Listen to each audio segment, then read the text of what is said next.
And joining us now to discuss these recent moves by President Donald Trump in the Middle East is Israel's Special Envoy for Innovation and one of the leading voices in Israel on the Abraham Accords, Fleur Hassan Nahoum. Fleur, thank you for joining us. Always a pleasure to have you on. What's your initial response to Trump's strong comments against the Islamic Republic at the GCC? And how does that jive with his recent announcement that Qatar will now be involved in those nuclear negotiations? Well, Emily, thank you for having me. It's a mixed bag, as we have learned to expect from Trump sometimes. I'm very pleased that he's been unequivocal about the fact that Iran cannot get a nuclear weapon. I think he understands that fundamentally. He understands that it's a risk for his country and it's a risk for civilization. And even though they are at the same time negotiating, it seems, I think it's very clear that he will remain or has remained strong in his stance that there's no option but to ensure that Iran does not get a nuclear weapon. Now, yesterday we saw Trump sign a $1.2 trillion deal partnering with Qatar, a state that's actively supported Hamas for years and many other Islamist terror groups. They've bought American universities, companies, newspapers across the U.S. to advance really this Muslim Brotherhood agenda. Why is Trump expanding partnerships with Qatar? That is really the mind boggles, especially when you see what he's doing with Saudi Arabia. Now, Saudi Arabia has spent the last 20 years trying to get rid of the Muslim Brotherhood in their country, the Wahhabis. Also, the Emirates have done the same. They are fundamentally against Qatar. They are fundamentally, and they speak openly about the fact that Qatar is sponsoring the Muslim Brotherhood and providing a voice for them with Al Jazeera.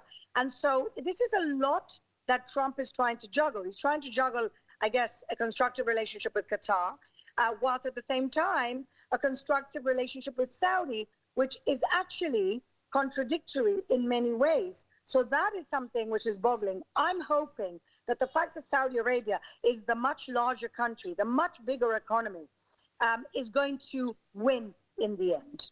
That's what we're hoping. And we all know how Saudi Arabia feel about the Iranian regime. Now, in Syria, we saw Trump making demands of Ahmed al-Shara, a former al-Qaeda terrorist, to join the Abraham Accords and also deport Palestinian and foreign terrorists who are currently in Syria. This would be, of course, in exchange for lifting sanctions on Syria. Is this something that you see Syria actually going for under al-Shara? And will that sanction relief threaten Israel's security?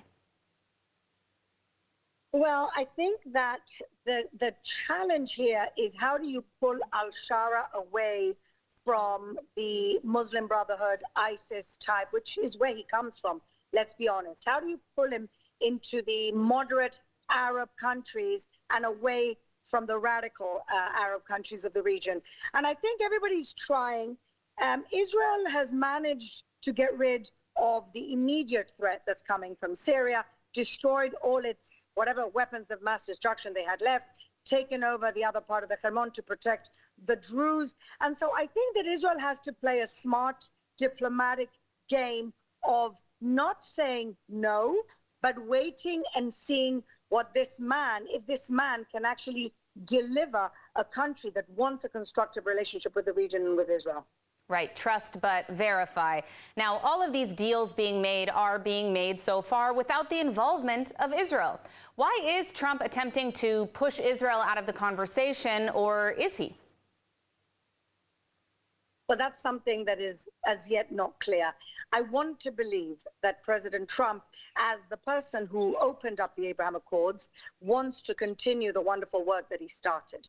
And in fact, he said that in front of the entire Saudi government. He said, we hope you join the Abraham Accords. We hope to expand the Abraham Accords. And this, honestly, is the biggest diplomatic success in the region in the last few decades. So I don't believe that Trump wants to abandon the idea of the Abraham Accords. He knows it's one of his big diplomatic successes.